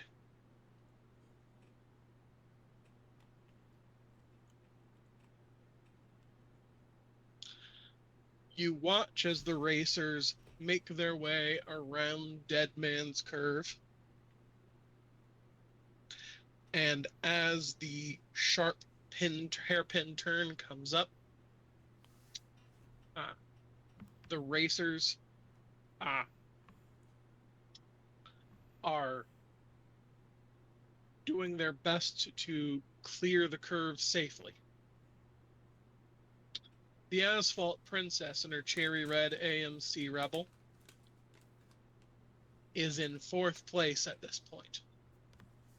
She takes the opportunity, with everyone slowing down to take the curve, to drift in at full speed.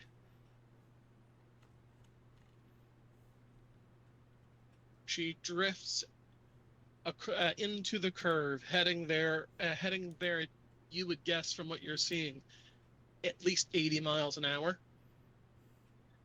and sails out past the road into the air, the car tumbling end over end into the mountainside,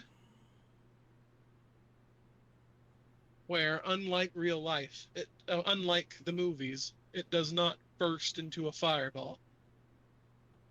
It tumbles with a crunching sound down the mountainside, knocking down several trees.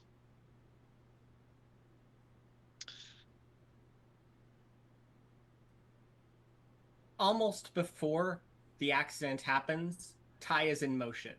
There is nothing in God's green earth that is going to let anyone else be there before Ty is. Ty is going to be there first.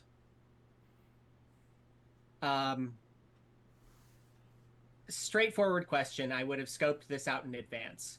Is there a line of snow downhill between me and where she's landed? This mountain is covered in it, so yes. I have my skis with me, because why not? I'm going downhill skiing down there. I've been getting trained by my friends, and I'm a hell of an athlete. I'd like to make a strength or stamina plus athletics roll. I think stamina would make sense here.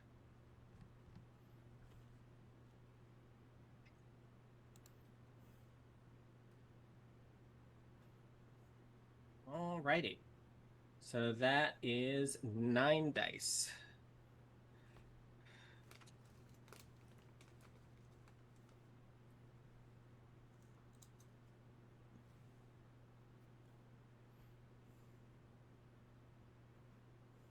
No.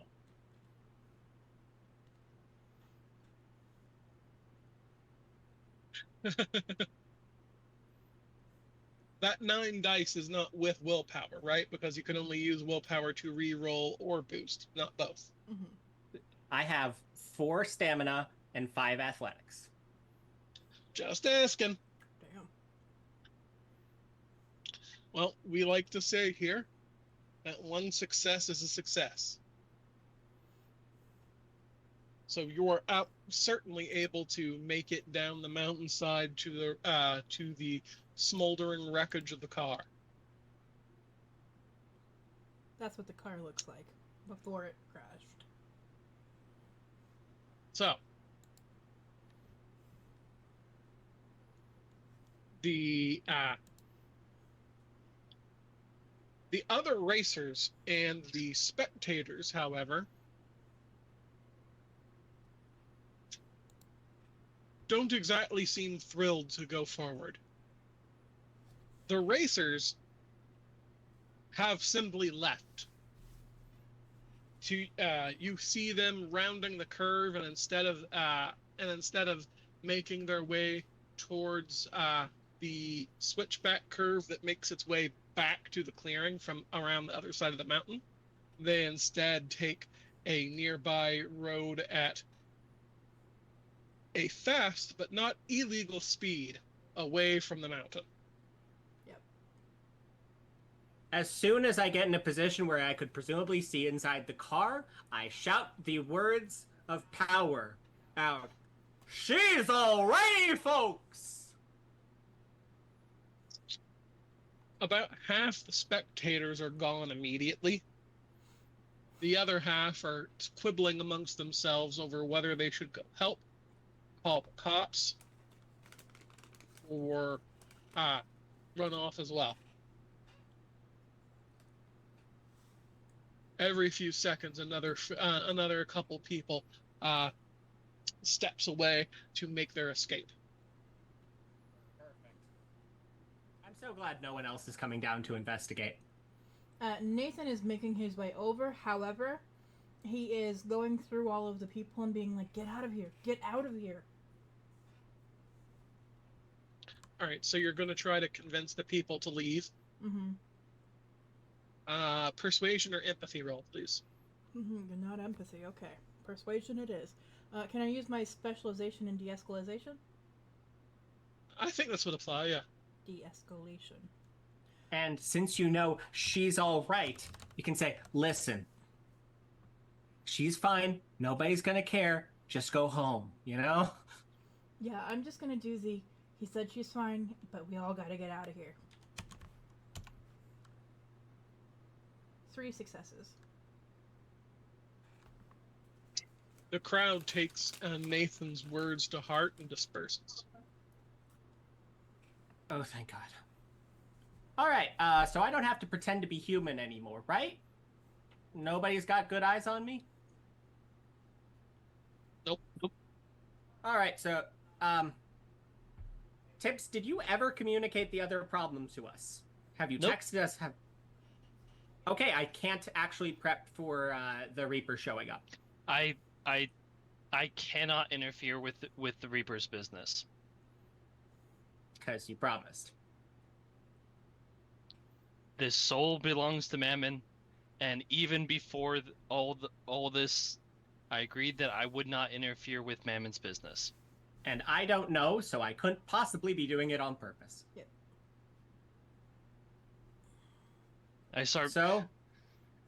I wait to see who shows up. All right. Are the two of you letting Ty do this by himself, or are you going to be on your way? I'm heading down there. I'm heading down as well, but I have a different thing that I want to attempt. All right. Well, this is he's going to have a few minutes to himself since he skied his way down there, and you guys did not.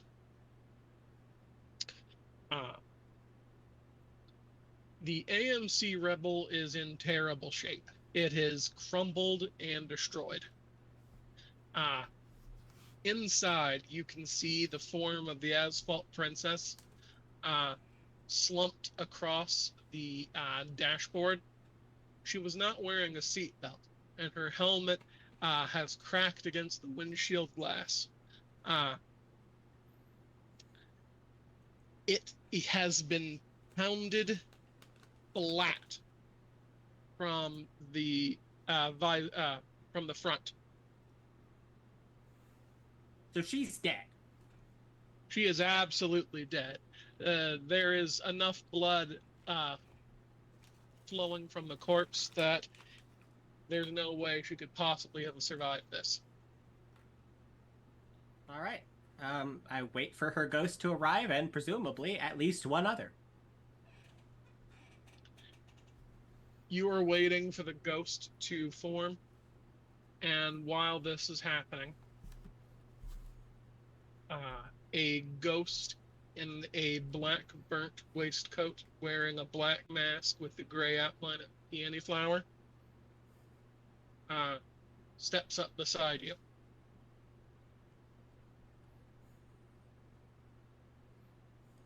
You're one of the 3 that my master had spoken to, he said.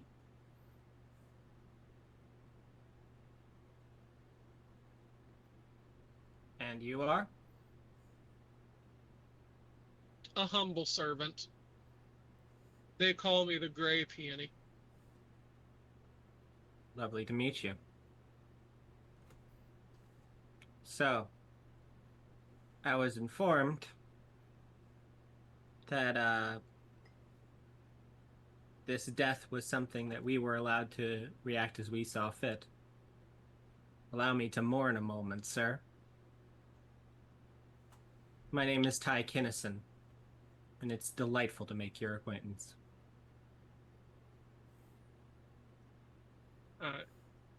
You feel some shock radiating off the gray peony, but he shakes his head hard and immediately resumes his professional demeanor. You're correct, so that you're free to do with this death as you please. Your friend informed me that you were looking for a heart. I can guarantee you that the heart is in perfect condition. Even if medically she was not compatible, she will be when it's taken. Allow me a moment to mourn my friend. Does the name Kinnison mean something to you? The gray peony puts a skeletal hand up to his mask and shakes his head hard. I think so, he says. I've been searching for a few of my ancestors in this time. It is unlikely, almost staggeringly so. But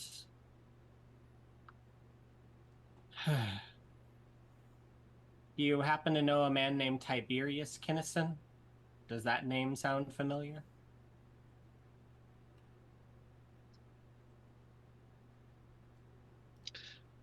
The ghost of Gretchen Dibbler arises from the wreckage.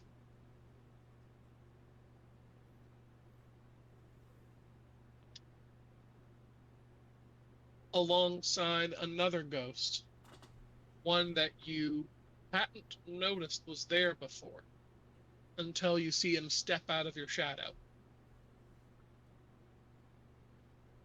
The Phantom Racer nods.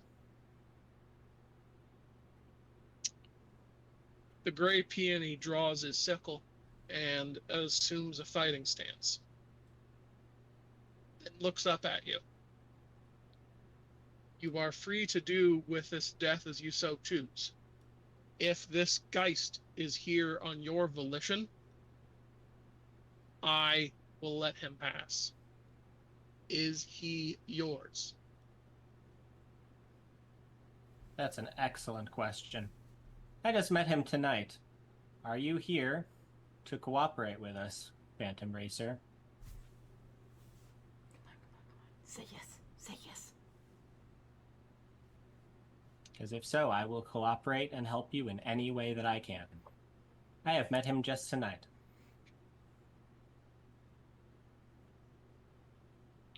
The Phantom Racer looks between Ty and the Reaper. At this point, the others arrive.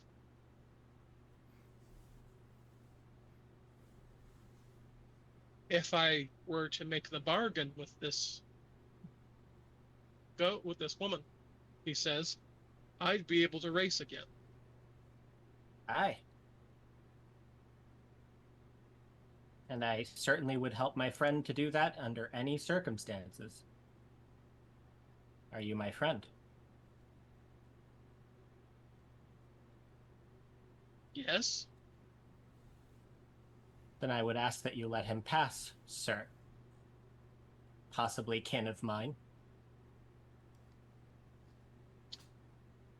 The gray peony puts away his sickle, and as he stands up to speak with you further, a golden chain manifests around his throat. You can all hear the hissing voice of Mammon in the air, clinking like golden coins as he says, your job is done here, gray peony. Return to the underworld. It is delightful to hear your voice again, Mammon. I will be visiting you soon. Nathan is still gasping from running across snow. It's very deep. He sinks in, And he just goes, "Thanks, Mammon," and pulls out his inhaler. The gray peony reaches out towards Ty as Mammon's voice says, chuckles in the air. You remember the price that you paid, peony. Return. A Avernian gate forms briefly on the ground under him, and the gray peony is pulled into the ground, his hand still grasping towards Ty, for the gate shuts and the rift in the ground closes. The voice of Mammon fades away. Enter. Okay, Gretchen. I promise I will explain what's going on a little bit later, but here's the sitch. Do you want to live through tonight?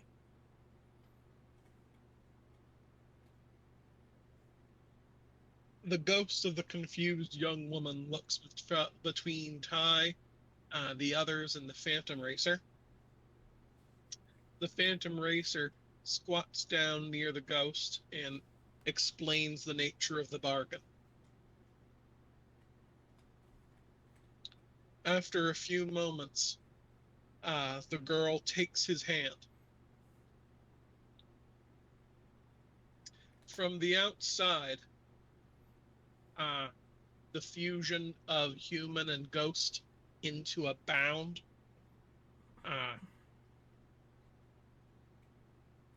is a sight to see.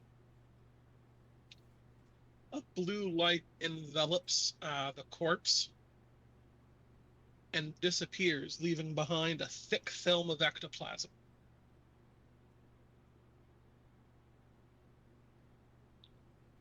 After a few moments, the body of Gretchen Dibbler squeezes itself out of the wrecked car and grasps at her helmet. Her face looks a little squashed, but is no worse for wear. She takes it off and blinks at the three of you. She has brown hair and freckles and doesn't look a thing like you would think someone dressed like that should look. She immediately seems to drop the Asphalt Princess persona and looks sheepish, almost apologetic. The helmet got crushed and it was squeezing my nose, she says. We'll get you a new one. Don't worry about it. So, why we're here. Somehow your bloodline got cursed by a god of the underworld. We found out this was going to happen and arranged that someone was here to help you. We couldn't do anything about it because we couldn't stop a curse. This was as much as we could do to help, and I'm real sorry it wasn't more. Anyways, you remember how half our class died way back when? And we were the only survivors? She blinks up at you and then immediately takes off her leather jacket, looking at the inside of her arm. Here you see scars in the shape of what looks like a clock. The scars have moved the hands so that they showed on midnight. But as you watch, the scars of the clock that make up the clock begin spinning wildly out of control before disappearing, leaving only normal flesh behind. Well, she says, you were right about that. You know, I was pretty sure I wasn't going to live through the night. According to the curse clock, tonight was the night. Well, it was. And that's why we're here. So, remember how your dad died? Same guy killed us? Yeah, when his curse clock hit midnight, he told me that I shouldn't worry about it, and whatever it was that made the scars move wasn't a curse. But Grandpa and Great Grandpa both said that when their scars hit their curse clock hit midnight, they'd die, and they did. So I always thought that there was something to it, and I guess Dad found out the hard way. Well, we're trying to hunt down the guy who killed him, curse clock or not. Want to join the group?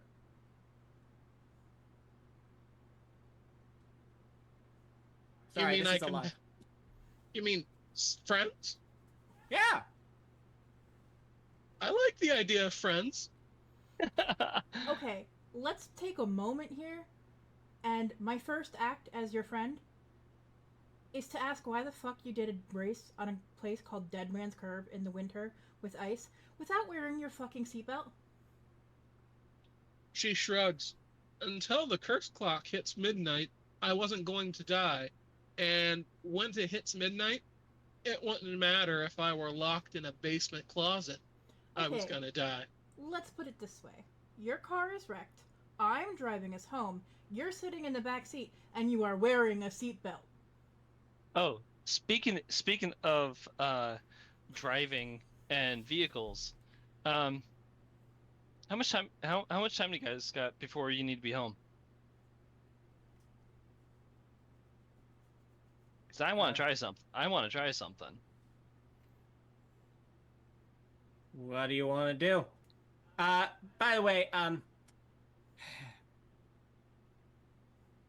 remember being a little woozy on my legs afterwards. You want me to haul you back up to, back up the cliff? I figure you probably don't want to make it back while your legs are still knitting back up, but I don't want to pick somebody up without their permission. Some help would probably be good, yeah. So, Before we go, yeah. I do believe an object was just destroyed under the supervision of a authority figure, and I point to the car.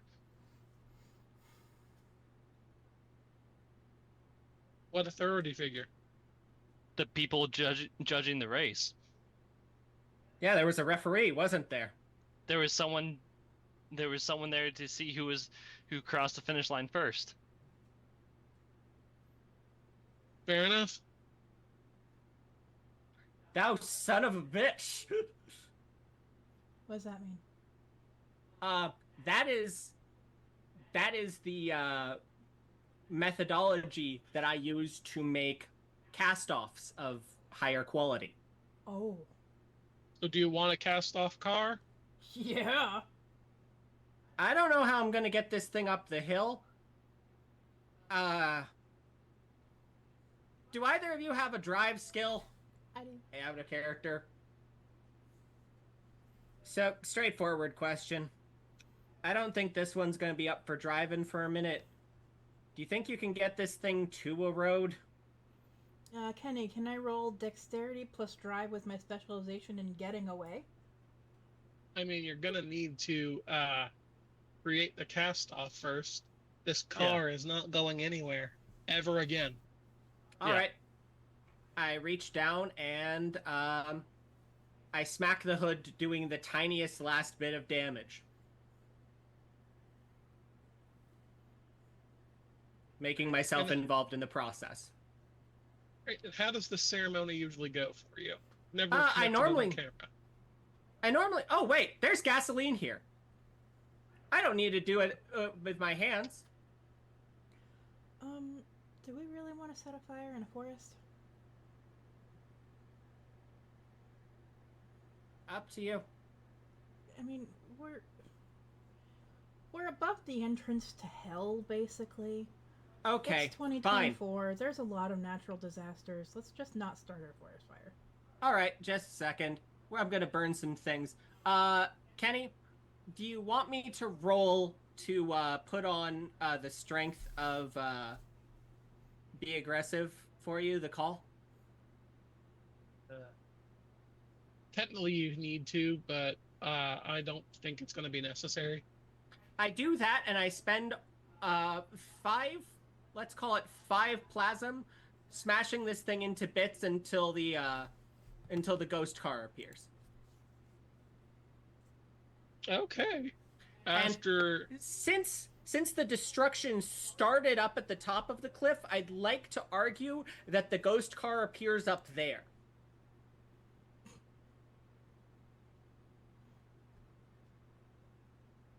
Okay. Give me a chance die roll, please.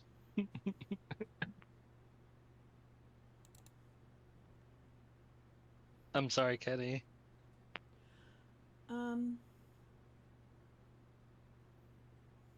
7. Close, no cigar. We would have brought 1 or 2 of our crew with us, yeah?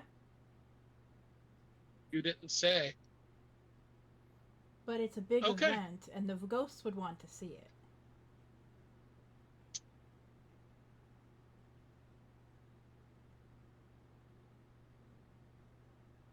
Roll me a chance die, please. Okay.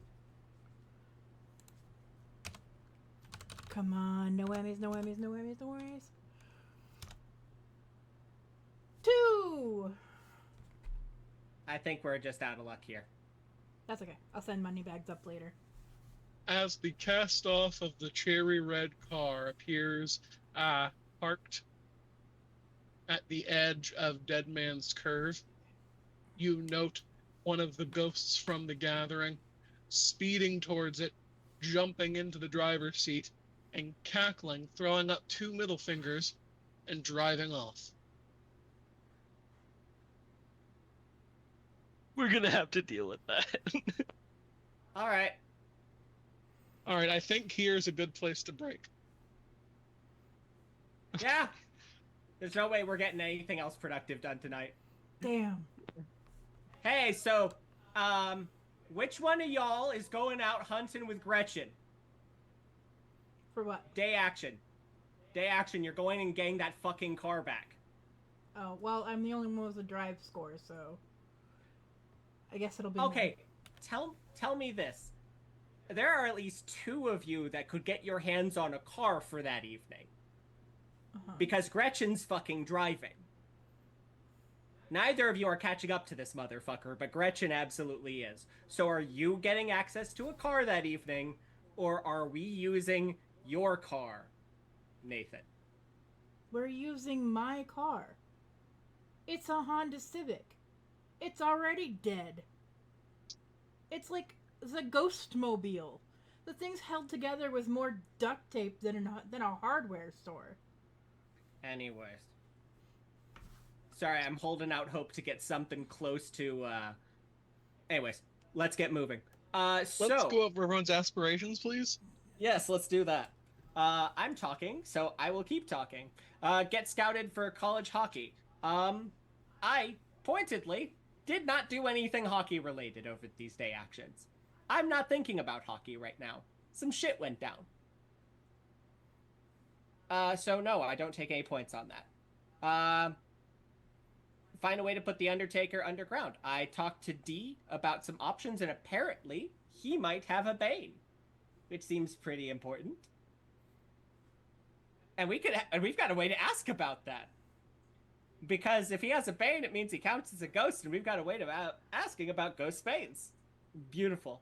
Unmask the pastor. I now have the tools necessary to do so.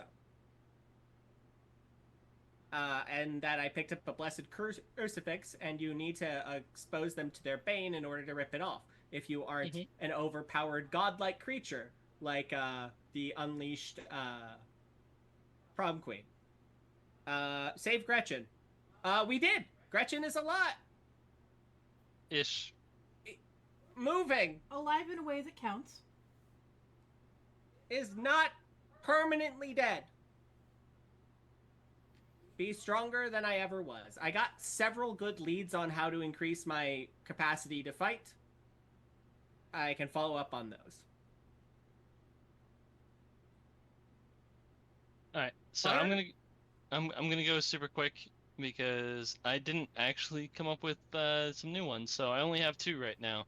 The speed run, which I studied how these racers were going fast.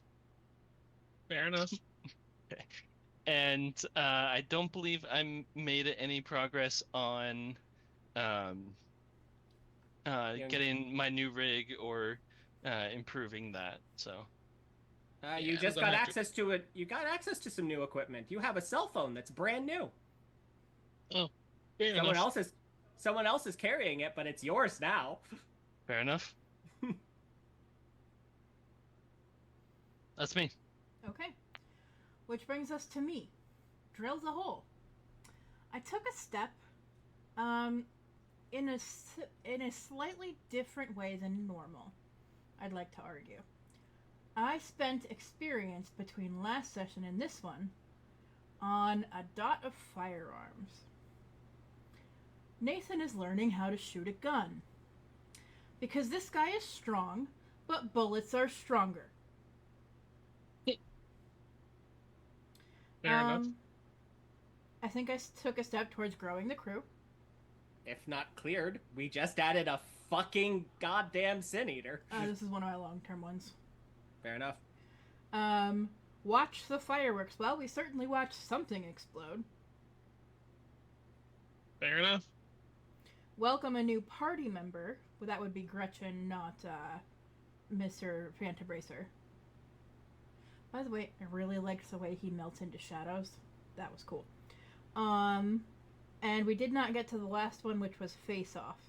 Gretchen's face was still very much on. Yeah, I know we were planning on going after the 6-gun Saint, but Time. I don't think we have time. Yeah. All right, well, thank you everybody for coming out to join us today. I know it's been a while since we had a session, but we greatly appreciate you being here. And hopefully, all things considered, we'll be back in 2 weeks. Bye.